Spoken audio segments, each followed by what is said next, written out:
Again, we've reached another video where I feel I have to tackle discussing one of the most discussed movies ever. The Godfather is easily one of my favorite films. In my most recent viewing in preparation for this retrospective, I finished watching it and then immediately wanted to watch it again. Considering the runtime, I think that's one of the marks of a great film, or at least one that I connect with and enjoy a lot. In this video, I'm not going to simply list off all the things about The Godfather that are good or that people like, since I'm sure that's been covered at great length and would probably be a much longer video than I usually make these. Rather, I'm going to focus on one aspect that I think elevates The Godfather and has helped it stand the test of time. Also, this is something I don't really hear discussed very much. Usually you hear about the great dialogue, acting, and nuanced character writing at the center of analysis or reviews. I agree with all these things, of course, but today I want to take a look at the more technical aspects of the film. Really, I want to focus on the overall look of the movie.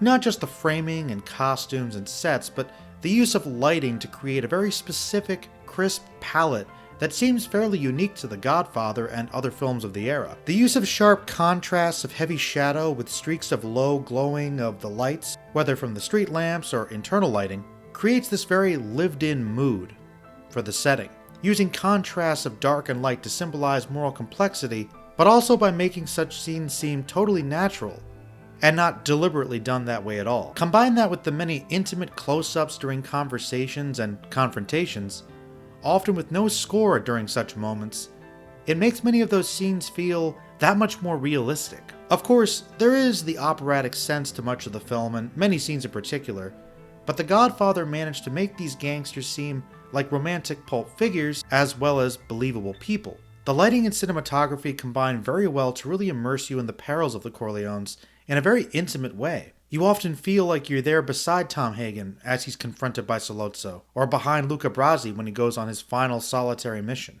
When I look at a scene from The Godfather, I don't think I would immediately say it represents a specific decade, as many other films are much more obvious as to when they were made. But The Godfather really seems like it captures that snippet of the 1940s and brings it to our view. I can't think of another film from that era that does this well, which is fitting, as The Godfather likely helped define such use of lighting and camera work in films for decades to come.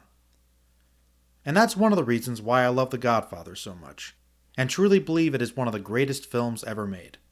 Thank you for watching.